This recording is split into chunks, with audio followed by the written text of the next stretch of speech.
Boker Tov, Bokerah.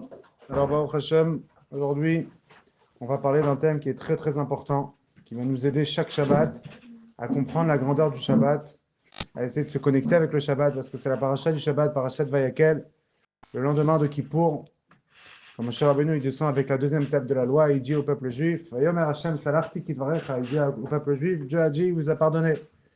Et bien sûr, c'est grâce à Moshe Rabbeinu, un vrai leader, qui a dit à Kadosh Baruch Hu, parce que de base, Hashem, il lui a dit, écoute, je pense qu'on va, ce peuple-là, on va chasvé shalom terminer avec lui, et avec toi, je vais commencer un nouveau peuple. Et Moshe Rabbeinu, il a dit, écoute-moi bien, si tu veux terminer avec eux, termine avec moi. On voit c'est quoi un vrai leader. Imtesa khatatam.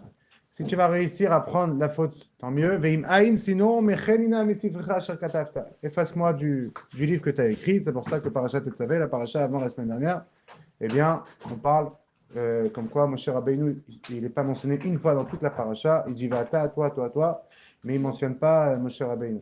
Pourquoi? Parce que les paroles d'un tzaddik, ils sont tout le temps. Quand un tzaddik, quand un tzaddik, il dit un mot, eh bien, c'est censé se réaliser, merci. Et c'est pour ça qu'en effet, Moshe Rabbeinu n'était pas dans toute la paracha Tetzavé.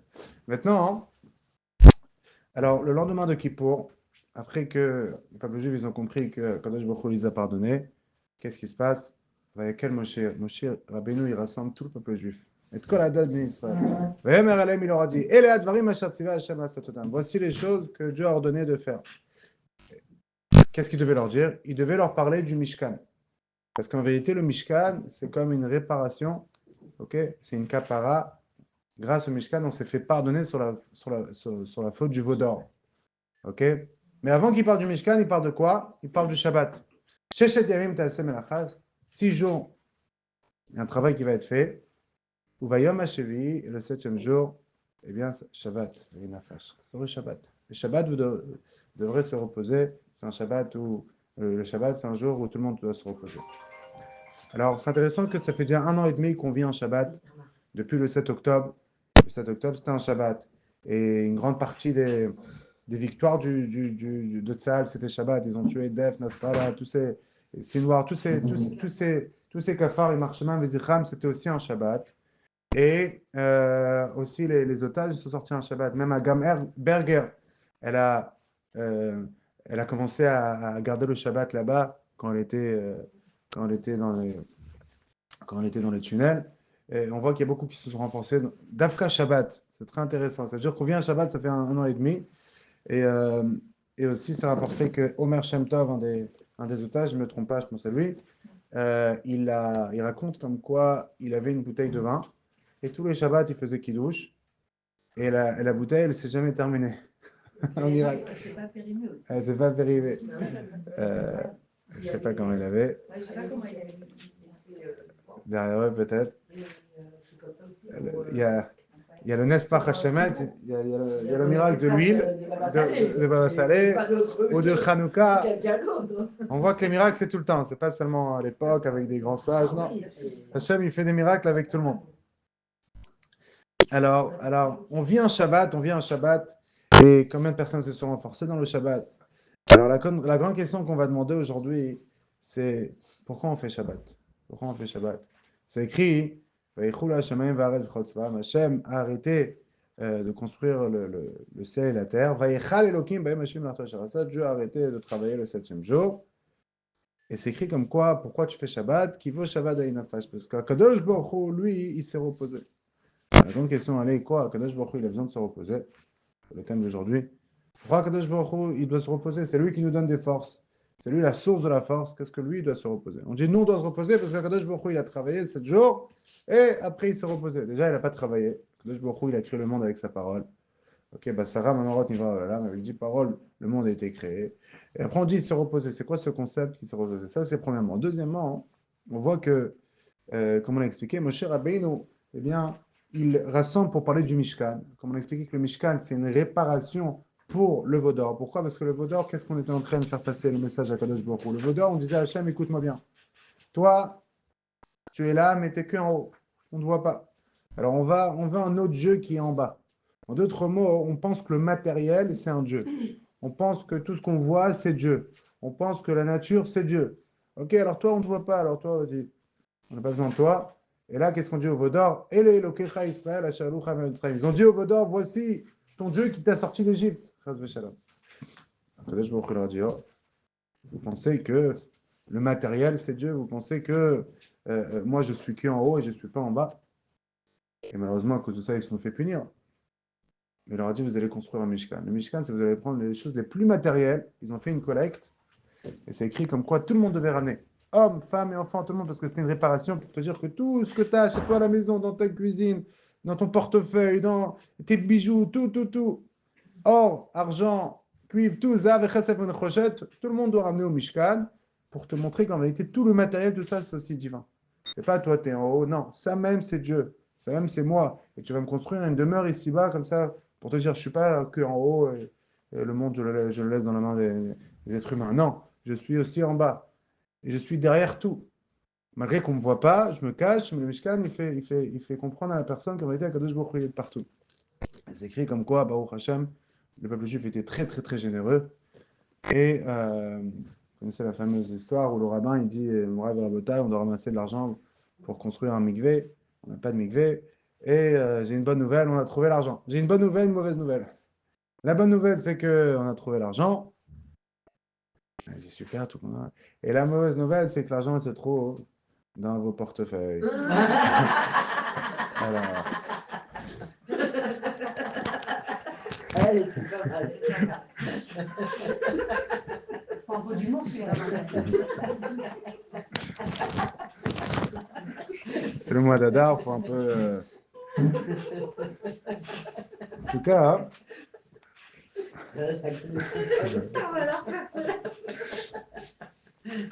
en tout cas, au Mishkan.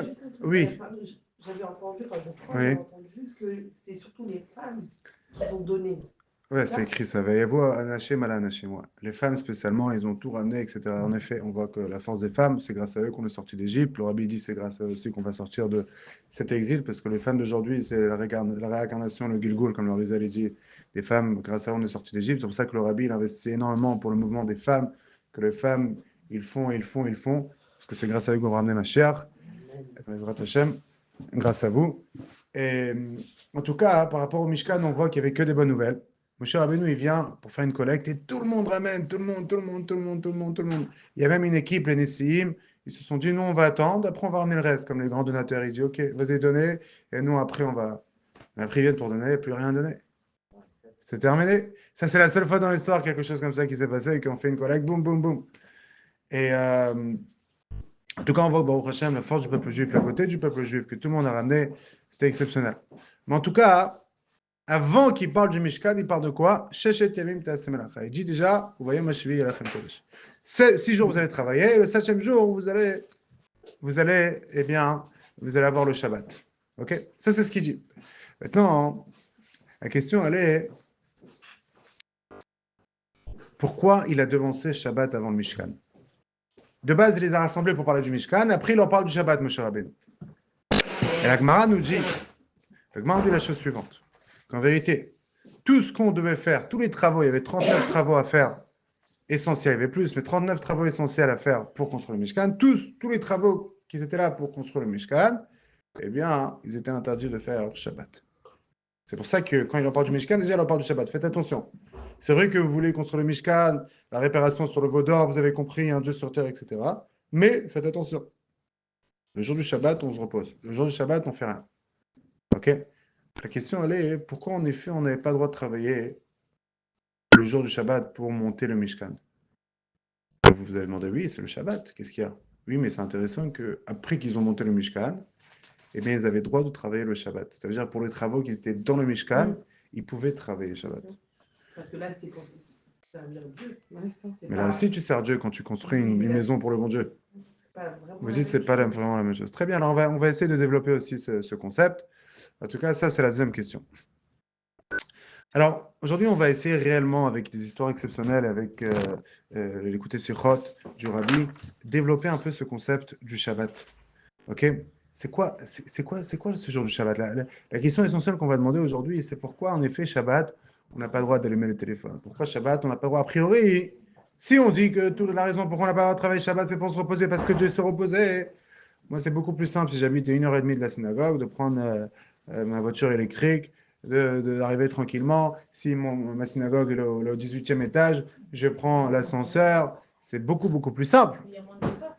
Et il y a moins d'efforts. Alors, si tout le concept, c'est l'effort, alors a priori, pourquoi en effet, on n'a pas le droit de faire tous ces travaux qui nous aident et qui nous évitent à faire des efforts et qui nous facilitent la vie? A priori, encore, je vais profiter encore plus de mon Shabbat. Par contre, on va dans la Gemara, c'est intéressant, et c'est pour ça que la Gemara dit et la Morazaken aussi ramène dans Siman Shin Aleph, que ce concept de Melachot, c'est intéressant parce que c'est un peu étrange. D'un côté, on voit que de porter, on n'a pas droit. Ok, tu peux avoir un stylo dans ta poche, tu es sorti, tu as fait une Melacha, il n'y a pas de roue. Et de l'autre côté, on voit que tu peux monter, descendre les escaliers, tu as fait plein d'efforts, tu es essoufflé, c'est pas appelé une Melacha, c'est pas appelé un travail. Alors, comment ça fonctionne exactement? C'est quoi ce concept du Shabbat? Et qu'est-ce que ça veut dire, comme j'ai dit encore une fois, que Dieu se reposait? Alors, en vérité, on va essayer un peu d'aller en profondeur du Shabbat, comme ça, on va comprendre chaque Shabbat, c'est quoi la beauté, c'est quoi le cadeau que Dieu nous a donné le jour du Shabbat. Je vais commencer avec une histoire. Une histoire très intéressante qui est vraiment... euh, qui nous illustre un peu ce message, après on va aller en profondeur. Mais avant cette histoire, on voit qu'en effet, le Shabbat, en effet, c'est quelque chose d'un peu étrange même chez les non-juifs. Nous, le peuple juif, on a un peuple qu'on travaille, qu'on fait, qu'on crée, toutes les créations, tous les prix Nobel, et même dans la technologie, dans tout, dans la finance, dans tous les domaines, tu vois, tout le temps, c'est le peuple juif. Le peuple juif, ils sont au top du top, au top. Euh, cette semaine, il y a la compagnie Wiz qui était vendue à quoi? Au Google pour combien? 38 milliards de dollars. Une compagnie israélienne qui était vendue à un prix qu'il n'y a jamais eu dans l'histoire. Vous imaginez quelques Israéliens, on voit que nous, on est les premiers dans tout ce qui est la création. Et nous, au peuple juif, qu'est-ce que Dieu il nous demande? Un jour dans la semaine, faites rien. A priori, c'est quoi? Je veux dire, c'est beaucoup. Vous imaginez? Un jour dans la semaine, une fois tous les 7 jours, on n'a pas le droit de travailler, on n'a pas le droit de créer. Pourquoi Dieu nous demande de faire ça? Et c'est intéressant que même Haman, on vient de Purim, il a dit ça à Achashverosh. Il dit, il y a un peuple que ils font pas ce que le roi demande de faire. Qu'est-ce que la Gemara a dit? Elle dit que toute l'année, ils disent Shai Pai. C'est quoi Shai Pai? Ils disent ou bien Shabbat Hayom, ou bien Pesach Hayom. Tous les jours, je leur demande pourquoi tu ne travailles pas. Un jour c'est Shabbat, deux jours c'est Pesach. Le truc. Ils ont tout le temps des fêtes, tout le temps des trucs, tout le temps la fiesta, tout le temps des trucs. Ils ne travaillent jamais. Et la question, elle est, a priori, le peuple juif, que c'est nous qu'on crée, c'est nous qu'on fait, c'est nous qu'on est tout le temps les premiers. Alors c'est pour ça qu'Aman, il dit à Achashverosh, de toute façon, ils ne font rien. Peut-être pas dans ta finance. Alors ça ne vaut pas le coup de les laisser. Malgré qu'on a vu que durant toute l'histoire où on était, il y avait la bracha qui arrivait. Le gouvernement commence à nous faire des problèmes, et bien tout d'un coup, tout chute. De partout, durant toute l'histoire, on veut jusqu'à aujourd'hui. L'endroit où il y a le plus de juifs pratiquement après Israël, c'est l'Amérique. C'est pour ça que c'est la puissance mondiale. Quand ils étaient en Espagne, c'était en Espagne la puissance mondiale. Quand ils étaient en Égypte, c'était les Égyptiens la puissance mondiale. Où on était, eh bien, on a ramené la bracha, on voit clairement Begashmut matériellement, comme quoi le peuple juif, c'est le peuple lui, ceux qui ramènent la bracha où ils sont. En tout cas, euh, on voit que c'est quoi ce concept du Shabbat, a priori, qu'on doit s'arrêter de tout, etc. Alors, comme j'ai dit, je vais commencer avec une histoire très intéressante.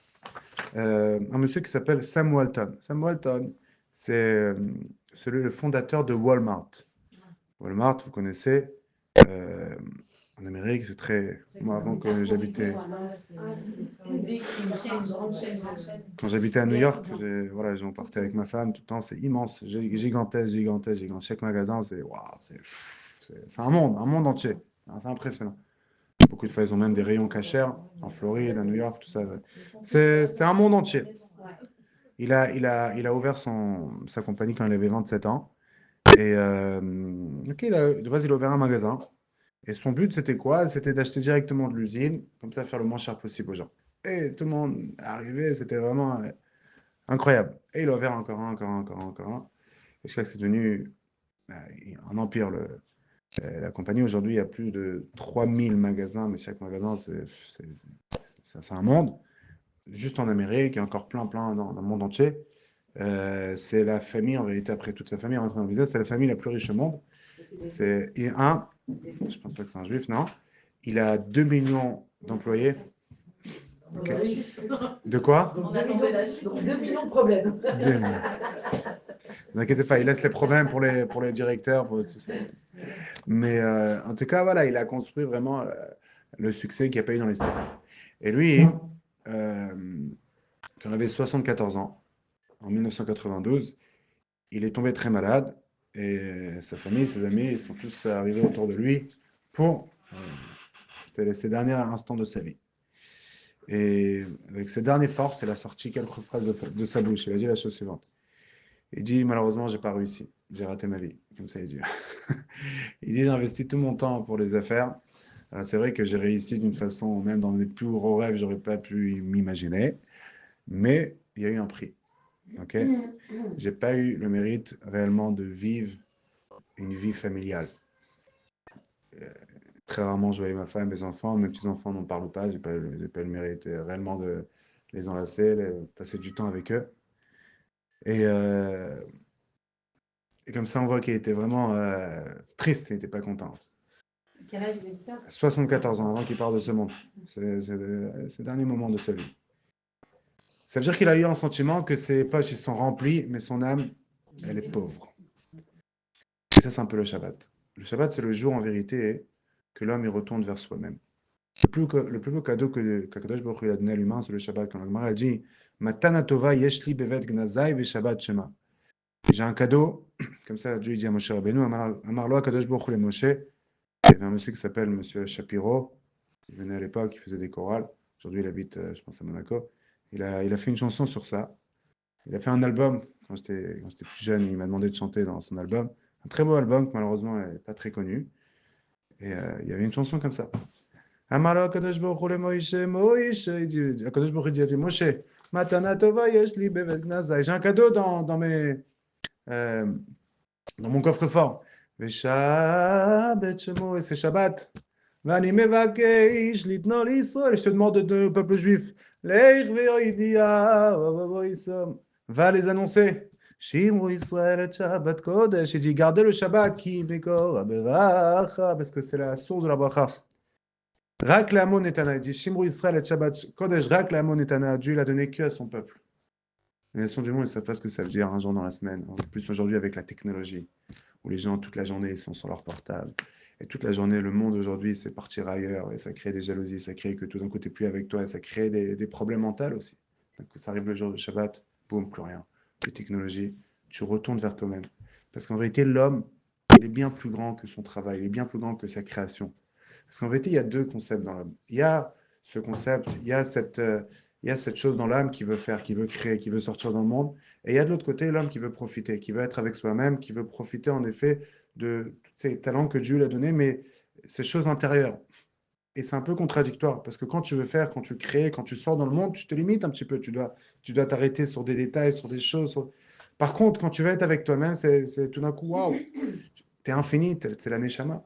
Viens le jour du Shabbat, toute la semaine, entre guillemets, le monde, il te vole de toi-même. Tu n'es pas avec toi-même réellement. Tu cours, tu trucs. Ça arrive le jour du Shabbat, waouh. Maintenant, tout d'un coup, il n'y a plus rien. Toute technologie, je retrouve ma vraie source. Et encore une anecdote, et après on va aller à la profondeur. Euh, il y a une dame qui s'appelle Bronnie Wart. C'est une chasse-femme australienne, Bronnie Wart, elle, son travail, c'était de accompagner les gens qui étaient très malades, qui partaient de ce monde. Une maladie, en hébreu on dit cholim sofanim, je ne sais pas comment on dit en français. Ils sont en palliatif. Ah, Ils sont en palliatif. ouais. En tout cas, les derniers mois de leur vie. Et elle les accompagnait, elle écoutait, elle les écoutait. C'est très enrichissant, c'est très intéressant comment les gens, les derniers moments de leur vie, de quoi ils pensent, qu'est-ce qu'ils regrettent, etc. Et après, elle a écrit un livre. Et en plus, elle a vu ce que ça veut dire. La Gemara nous dit comme quoi il faut faire tchouva un jour avant qu'on parte de ce monde. Et comme on ne sait pas qu'on va partir de ce monde, alors chaque jour on fait tchouva, comme ça, la Gemara dans le Shabbat. On vous écrit Bechol et yub gadecha levanim. Chaque instant de ta vie, il faut que tes habits seront blancs, blancs de Averot. Là, dans le Rambam, trois prakim que le Rabbi a institué, on apprend une chol tchouva qui parle de la teshuva. C'est très intéressant. J'ai dit à un élève à moi d'apprendre ces prakim de tchouva. C'est très intéressant comment le Rambam il décrit la teshuva, etc. En tout cas, Elle a écrit un livre sur ça. Et c'est quoi le livre? Le livre, il s'appelle Les 5 regrets que l'homme a à la fin de sa vie. Et elle dit ce qui est intéressant, c'est qu'en vérité, tout se répète. Tous les êtres humains, que ce soit hommes, femmes, religion, pas les mêmes. Ils ont tous les mêmes regrets en vérité. On est tous les mêmes, en d'autres mots. C'est quoi les regrets? Elle a écrit un livre qui a fait carton. Euh, et en vérité, c'était tous un peu les mêmes regrets. C'est quoi en vérité le message qui sort de ces gens malades? Et dit le fait qu'en vérité, la vie, elle nous limite et elle nous éloigne de nous-mêmes. Ils se sont plaints, ils étaient tristes qu'ils ont trop travaillé, ils n'étaient pas assez avec leur famille, ils ont pas assez investi pour le temps familial, ils n'étaient pas assez sincères avec eux-mêmes pour exprimer leurs sentiments. Et en effet, le regret le plus fréquent, c'est j'étais pas assez, euh, euh, je me suis pas assez occupé réellement de mes émotions, de réellement ce que je voulais, ce que j'étais. Et j'étais tout le temps en train de créer et pas trop avec essayer de revenir vers moi-même. En d'autres mots, je suis parti très loin de ma vie intérieure. Et en vérité, ça, c'est le jour du Shabbat. Le jour du Shabbat, il y a être et il y a faire. Faire, c'est le jour de la semaine. Il y a une mitzvah de faire et il faut faire. Le jour du Shabbat, tout d'un coup, tu es. Tout d'un coup, tu réalises qu'en vérité, Kadosh Baruch Hu, il t'a donné une vie, et cette vie-là, Baruch Hashem, durant la semaine, c'est de faire. Mais il y a un jour que tu dois retourner vers toi-même. Et on apprend ça d'Hachem. Parce qu'en vérité, Hachem, il faut savoir que quand il a créé le monde, eh bien, hein, comme le Zaken, il dit dans l'Écoute Torah, c'est écrit qu'il a créé avec le Shem Elohim, le nom Elohim. Elohim, il fait référence à Midat Adin Vatzimtzum. Din Vatzimtzum, ça veut dire, il fait référence euh, aux limites. Dieu, il s'est limité les séjours de la semaine. Pourquoi? Parce que Dieu qui est infini, Dieu qui est illimité, il devait créer un monde qui est limité. Il devait créer un monde qui est... Tout d'un coup, il se limite, le soleil, la lune, les détails, les choses, tout ça. Parce que si il n'aurait pas mis des barrières, s'il n'aurait pas mis des limites, eh bien, tout aurait été divin, on l'aurait vu. Après, il n'y a plus de libre arbitre, il n'y a plus rien. Dieu, il s'est caché, et durant toute la semaine, il s'en est fait limiter. Bien le jour du Shabbat, c'est écrit que tout remonte vers son shoresh, vers l'essence. On appelle ça Aliyat Olamot. Les mondes reviennent. Durant toute la semaine, c'est dans Bria, Yitzira, Asiya. Le jour du Shabbat, on revient dans Hatzilut. On revient vers Akadosh Baruch Hu. Parce qu'Akadosh Baruch Hu aussi, le jour du Shabbat, qu'est-ce que ça veut dire il s'est reposé? C'est qu'il est retourné vers son essence. Il est retourné vers lui-même. Il est retourné vers réellement ce qu'il est. Et tout d'un coup, on peut voir le nom de Shem Abaye, le nom qui fait référence que Dieu il se répand, etc. Et pas le limite. Et nous, c'est exactement la même chose. Nous, on est créé à l'image de Dieu. C'est intéressant que beaucoup de commentaires ils demandent. On dit Vayichulu Hashem ba'aretz v'chol tzva'am, Vayichal Elokim bayom hashvi. Dieu a arrêté. Quel jour il a arrêté de travailler? Septième. Septième. C'est bizarre. C'est pas le septième qui devait arrêter, c'est quand? Sixième. C'est le sixième. A priori, non, on s'arrête le sixième. Vendredi. C'est vendredi, c'est pas Shabbat. Alors comment on dit que mon cher Kadosh Baruch Hu, il a arrêté Vayichal Elokim bayom hashvi? Question très simple. Alors la réponse elle est la suivante. C'est rapporté dans le Midrash, le Rabbi aussi rapporte dans le côté Sichot. En vérité, et c'est intéressant que Talmaï Amalek, un grand roi, il voulait traduire la Torah, il voulait écrire la Torah en 70 langues, et il a demandé aux Chachamim pour écrire, et chacun les a mis dans un autre endroit. Et ils ont tous changé exactement les mêmes choses, parce qu'ils savaient qu'il y a certaines choses que Talmaï Amalek, le roi Talmaï, eh bien, il n'allait pas très comprendre dans la Torah. Il aurait pu avoir des problèmes, alors ils ont changé des fois de la Torah. Par exemple, c'est écrit Bereshit Bar Elohim, ils ont commencé Elohim bara Bereshit. Dieu il a créé au début, pas Bereshit, parce qu'il aurait pu dire peut-être Bereshit c'est un Dieu qui a créé un autre Dieu, Elohim. Et la même chose ici, ils ont changé. Ils n'ont pas écrit Vayecha Elohim Bayom Hashvi. Ils ont écrit, ils ont tous écrit la même chose. En plus, ils n'étaient pas à côté l'un à côté de l'autre. Ils ont écrit Vayecha Elohim Bayom Hashishi. Pour ne pas que Talmaï s'embrouille et il peut faire des problèmes. En vérité, ce qu'il a créé le septième jour, il a créé ce concept miraculeux qui s'appelle le repos. Ok. Et ça aussi, c'est une création. Et en vérité, le concept du Shabbat, c'est quoi? C'est pour te dire qu'en vérité, Akadosh Baruch Hu te dit la chose suivante. Quand tu crées quelque chose de nouveau, tu ouvres ton téléphone, directement, tu as créé quelque chose de nouveau. Tu vois quelque chose de nouveau. Quand tu crées, quand tu es dans la création, tout d'un coup, tu n'es plus toi. C'est-à-dire, t'es déjà à l'extérieur. C'est pour ça que Shabbat, tu peux travailler dur. En d'autres mots, tu peux marcher des heures. Les gens, des fois, à Taloucha, les Chabad, ils vont des fois dans une autre synagogue pour les renforcer à 2 heures. Pourquoi? Parce que quand tu marches, tu ne crées pas quelque chose de nouveau. Encore plus que ça. Quelqu'un qui veut retourner vers soi-même, qu'est-ce qu'il fait? Il fait du footing. 20 minutes, une demi-heure. Tout d'un coup, ouais, il réfléchit. C'est quoi ce concept? Parce qu'il retourne vers soi-même. Par contre, quand il est sur son téléphone, il n'est vraiment pas soi-même. Il est autre part, il n'est plus lui. En d'autres mots, maintenant on comprend ce que ça veut dire melacha. Melacha, ça veut dire que tu crées une nouvelle création. Et quand tu crées une nouvelle création, tu n'es plus toi. Et le Shabbat, le but, c'est quoi? C'est de retourner vers toi-même comme un Kadosh Baruch Hu, il est retourné vers son essence. C'est pour ça que travailler dur, il y a des bonnes choses. Tu retournes vers toi-même. Quand j'ai dit, quand tu fais des efforts physiques, il n'y a pas de problème. On raconte sur un grand chassid, Rav Alperovitch, il est arrivé à Tel Aviv. Et lui, on a proposé quelques travails. Et lui dit, moi, je ne veux pas travailler dans les bureaux. Qu'est-ce qu'il voulait travailler? Il voulait travailler dans la construction. Pourquoi? Parce que dans la construction... Ah, il faut ressentir pour le Shabbat, il arrête, non? Ça, c'est une chose. Mais lui, ce qu'il a dit, la construction, il n'y a que les mains qui travaillent. La tête, elle est avec moi. Je peux penser à la chassidoute, je peux penser de la Torah. Par contre, dans le bureau, dans l'ordinateur, tout ça, ma tête, elle n'est plus avec moi. C'est pire. On voit ce concept, que malgré que c'est un travail beaucoup plus physique et beaucoup plus dur, mais ma tête, elle est avec moi. Vous voyez ce que je veux dire, c'est ce concept? C'est pour ça que le Shabbat, la Torah, elle t'a pas interdit de faire des efforts. C'est vrai qu'il faut se reposer Shabbat, il y a certaines melachot que les Chachamim t'ont interdit pour se reposer. Mais la vraie raison des travaux de Shabbat, c'est que tu crées quelque chose de nouveau. Et quand tu crées quelque chose de nouveau, alors c'est déjà dans le... Tu fais et tu es plus. Tu es plus toi-même. Alors Ashkenaz, il a raconté une histoire qu'une fois il était au L, un Shabbat, je pense que c'était Kinus HaShtochim, et il était avec ses amis, et il faisait Farwangen, Souda Shlishit. Et après, directement quand Shabbat est sorti, il y a une personne qui est passée, et il raconte à tout le monde tout ce qui s'est passé durant Shabbat, les news en Israël, etc. Et là, il y a une des personnes là-bas qui dit, il a dit une phrase qui est très forte, et en vérité, elle illustre ce message. Il lui a dit, Al tignov oti me'atzmi. Ne me vole pas de moi-même. Parce que toute la semaine, en vérité, qu'est-ce que la vie, elle nous fait? Elle nous vole de nous-mêmes. On n'est plus nous-mêmes. On crée, on est déjà à l'extérieur. Vient le jour du Shabbat, tout d'un coup, on redevient nous-mêmes. On reva vers notre essence. C'est ce qu'Akadosh Baruch Hu, il a fait en vérité, le 7e jour. Il a créé, en effet, il a arrêté de travailler parce que le 7e jour, il a créé ce qu'on appelle le repos. J'ai entendu une histoire très intéressante d'un monsieur avec sa femme qui ont eu un enfant. Que l'enfant, il a grandi, il a grandi, il a grandi, il a grandi. À un moment donné, malheureusement, l'enfant, il était très énervé sur ses parents, il est parti de la maison. C'était à New York, il est parti à Manhattan, il s'est terminé, etc. Les parents, ils ne savaient pas quoi faire. Ils étaient complètement perdus. Et la mère, elle est rentrée en Yichidout, en audience privée, chez le Rabbi Lubavitch.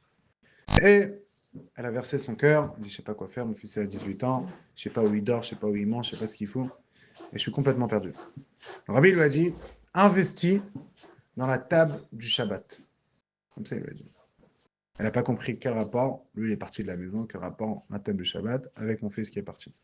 Mais elle n'a pas demandé de questions, directement, elle a compris ce que le Rabbi lui a demandé de faire. Le premier jour, elle a demandé à chacun des enfants, qu'est-ce que tu aimes? Qu'est-ce que tu aimes manger? Il a dit des glaces, l'autre il a dit un gâteau au chocolat, le troisième il a dit schnitzel, et à chacun, boum, elle a fait, elle a créé, elle a... On est dedans, nous. On est dedans, super. Alors c'est exactement ça. Et Baruch Hashem, C'est une classe spéciale. mercredi, le papa, il arrive de la maison, à la maison plutôt du travail, et il apprend une sikha, il apprend un message de la paracha sur le Shabbat, qui pourrait répéter à la Shulchan Shabbat, dans la table de Shabbat. Le soir, vendredi soir, tout le monde arrive de la synagogue, et il y a une belle table qui les attend, avec des belles assiettes, et Baruch Hashem, du bon manger, exceptionnel. Les parents tout contents, etc. La mère, elle n'a pas crié quand le verre de vin il est tombé. Le fils, il a fait tomber le verre de vin sur la table. Et papa ne s'est pas endormi en plein milieu du repas sur la table. Et Baruch Hashem, c'était exceptionnel. Et tout d'un coup, il appelle chaque enfant. Chaque enfant, il vient avec ses notes qu'il a ramenées de l'école. Et comme ça, il demande à chaque enfant, alors dis-moi, qu'est-ce que tu as appris? Il dit voilà, moi je suis en Kita Aleph, je suis en CP, et tout d'un coup il se rappelle, ah lui il est dans quelle classe, il ne savait pas dans quelle classe chaque enfant était, il pensait que tout le monde était dans la même classe, c'était exceptionnel. Et, C'est ses enfants déjà.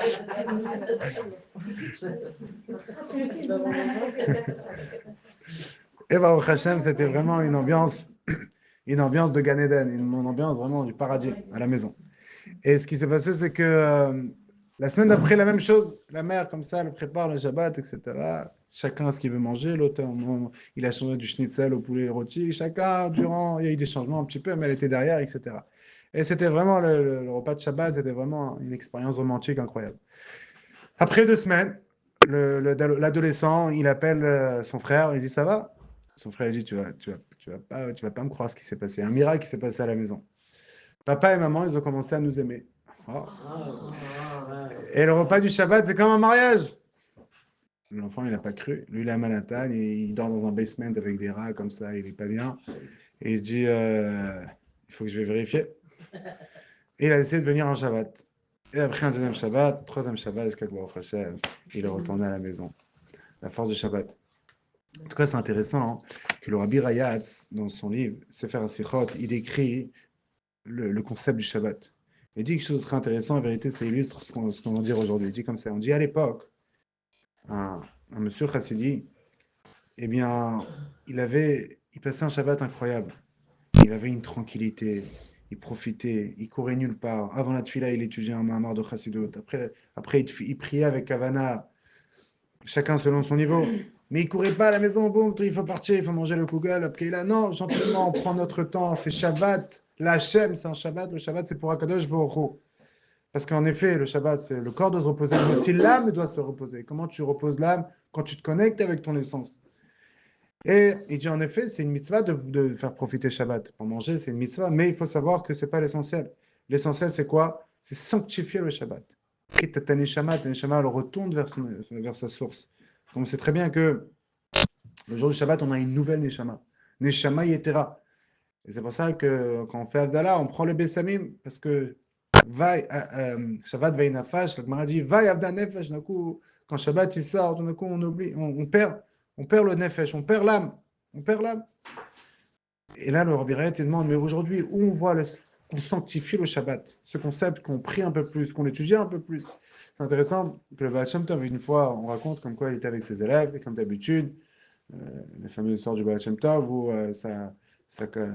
son cheval, il a eu du mal à avancer, il devait s'arrêter, et ils sont arrivés là-bas dans une maison, là-bas dans un petit shtetl, dans un petit village, et ils arrivent chez un monsieur à la maison, et ils passent un très bon Shabbat, ils arrivent à la synagogue, et tout d'un coup, quand ça arrive, Souda Shlishit, eh bien, tout le monde dit au Baal Shem Tov, il faut partir chez ce monsieur à la maison. Il n'a pas compris c'est quoi. Et après, ils sont arrivés chez lui, il a vu une belle table qui était dressée. Il n'a pas compris. Il a demandé pourquoi on n'est pas à la synagogue, qu'est-ce qu'on fait. Et ils chantaient ensemble, Souda Shlishit. Alors le monsieur, il lui a dit, je vais t'expliquer. C'est très intéressant ce message. Il dit comme ça, il dit, c'est très bien que généralement, quand un homme il part de ce monde, eh bien, il y a un concept que tout le monde est autour du lit. Ok? Et beaucoup de fois, je me rappelle un des grands raves qui est parti de ce monde, j'avais entendu ils ont fait un enregistrement de Yetziat Neshama, quand la Neshama elle sort du corps. Et tu vois tout le monde autour du corps, tu entends tout le monde autour du corps. Et après, tout le monde dit, maintenant c'est le moment, il faut que tout le monde dise Shema Israël. Genre, ils sentent que c'est le moment où la Neshama elle sort. C'est impressionnant. Pas tout le temps que ça arrive, parce que généralement, mais et là, tout le monde crie Shema Israël, ils sentent que la Neshama elle sort du corps. C'était vraiment à ce moment-là que la Neshama elle sort du corps. Ça veut dire que quand la Neshama elle sort du corps, il y a un concept que les gens se trouvent autour du corps. Et il dit le jour du Shabbat, eh bien, hein, quand ça arrive sous Lishit, quand ça arrive ce moment-là, on sent qu'on va finir le Shabbat, eh bien, tout le monde doit être autour du corps. Tout le monde doit être autour de la table. Et en vérité, on est en train d'accompagner la Neshama qui va partir du corps. Parce qu'on a deux Neshamot le jour du Shabbat. On a réellement deux Neshamot, le Gemara dit. Neshama Yetera, on a une autre Neshama qui rentre. Et c'est pour ça qu'en vérité, on accompagne, comme quand la Neshama sort du corps, on accompagne, la même chose là, on accompagne avec des chants, etc., la Neshama qui sort du corps. Parce que c'est un moment, et c'est intéressant que Soudash Léché, c'est aussi un moment qu'on commence à goûter au moment messianique. Et c'est écrit quand Mashiach viendra, eh bien, il va pas avoir de. On va pas manger quand Mashiach viendra. On va pas boire quand Mashiach viendra. Comme ça, c'est écrit. Aïe, aïe, aïe, aïe, aïe, c'est compliqué là. Aïe, aïe, aïe, aïe. On était à 100% d'achat, mais là, 100 minutes. C'est quelqu'un qui était fait une grande synagogue. Bah oui. Alors, Moi, je vais regarder Ah, dans ouais, mes poches de ouais, ma ouais. Expliquez-nous Alors, plus on a en expliqué. plus. Ah ouais, il y a un problème là. Vous êtes traumatisé. Je continue à lire. On va expliquer. Quand Mashiach viendra, c'est écrit qu'il va y avoir un grand festin, Ah, alors, ok. que peut-être c'est Madame Rosada qui va nous le faire. Peut-être, c'est sûr, c'est sûr. On mange, Il va avoir Sharabar et Léviathan, il va avoir toutes les bonnes choses, etc. Il y a une méchante. Ah, Le festin, ok, Mais c'est écrit qu'à la fin des temps, après que tout se passe comme c'est écrit dans les textes, eh bien, c'est écrit que la fin des fins, on va avoir encore, mais on n'aurait pas besoin de manger. Ok, on va se nourrir de la Neshama. on sera toutes Je minces. comprends pas là. Toute taille 32. Mais si les maris n'aiment pas la taille 32, on fait comment? C'est grave. C'est grave. Que peut-être un jour on va faire un cours sur tous ces. Parce qu'il y a Non, plusieurs mais- avis. Non, mais explique-moi. Comme ça, c'est. Hein? On va plus manger. Il n'y a plus manger après. Alors, C'est je pour peux ça. travailler. Ah, Je ne peux vous travailler. inquiétez pas, il va avoir une abondance. Non, on va plus dépenser autant, surtout. Il va avoir une abondance totale. Non, mais attends, non, mais attends. Ça peut faire peur. On va faire peut-être, si Je vous voulez, un comprends jour. pas. On va plus manger. Un peu, Non, mais t'es sérieux? c'est écrit, comme ça, c'est écrit, comme ça, c'est écrit dans le texte. Comme ça, c'est le rabbi rapporte. Mais encore une fois, il faut savoir que quand Mashiach viendra, alors Rambam, il dit une phrase très forte. Il dit, dans le Chot Melachim Péritud Aleph, il dit Lo yeda Adam ersheye atsheye. On ne peut pas savoir exactement comment ça va se passer jusqu'à que ça va se passer. En tout cas, ce qui est sûr, c'est que c'est écrit. Il ne va plus y avoir des smachot. Enfin, si, il y aura des Ouais, des smachot, smachot. mais sans manger. C'est écrit Olam haba en bolo achila velo shtia. Et c'est la raison pour laquelle le rabbi dit que le Chabad, Souda Shlishit, on ne mange pas. Pourquoi on ne mange pas? Ah ouais? A priori. Ah ouais? Ah ouais. Ça aussi, il faut plein de tridoshim. Ah ouais. Alors, en 2 mots, on va dire ce concept. C'est très long, on peut parler 1 heure sur ça. Il y a toute une sikha, Parashat Beshalach, Chelek Rafalef, l'Admor Zaken. Le rabbi ramène l'Admor Zaken qui dit dans le Shulchan Aruch, comme quoi, le Souda Shlishit, il faut faire une grande Souda. Il faut manger une vraie Souda, pas seulement des fruits, des légumes. Il faut manger vraiment de la viande, du poisson, tout, une vraie Souda. Souda Shlishit, je parle. L'Admor Zaken, il dit ça. Mais de l'autre côté, on voit. Mais de l'autre côté, on voit que les Chabad, ils ne mangent pas. Alors, le rabbi, il ramène plusieurs réponses. Il dit déjà, c'est écrit 3 fois. Pourquoi on mange? Parce que c'est écrit dans la Torah. Vayomer Moshe, Ichlo Ayom ki Shabbat Ayom Lashem Ayom Lo Timso Besadeh. Dans la paracha qu'on parle de la manne, Moshe Rabbeinu, il dit mangez aujourd'hui, car c'est Shabbat aujourd'hui. Aujourd'hui, vous n'allez pas trouver de la manne dans le champ. Tous les jours, il recevait de la manne. Et la veille du Shabbat, il recevait double portion, lechem mishne. C'est pour ça qu'on met 2 chalot. Et la 3e fois qu'il dit Ayom, il dit Ayom Lo. Aujourd'hui, non. Alors, il y en a qui voulaient apprendre de là qu'aujourd'hui, on ne mange pas. C'est-à-dire, aujourd'hui, on ne mange pas, c'est-à-dire la 3e Seouda, parce que 3 fois c'est écrit Ayam, c'est pour ça qu'on mange 3 Seoudot. Et la 3e, on ne mange pas. Mais le rabbi nous explique qu'on ne peut pas dire ça. On ne peut pas apprendre d'un remez, d'un mot, l'eau, en vérité, qui fait référence à quelque chose d'autre. Quand Dieu il a dit non, c'est pas non de ne pas manger, c'est non qu'aujourd'hui, il ne va pas avoir de manne dans le champ. Le rabbi, à la fin des fins, il ramène plusieurs réponses, il les repousse, et à la fin, il dit la réponse essentielle, il dit comme ça. Il dit qu'en vérité,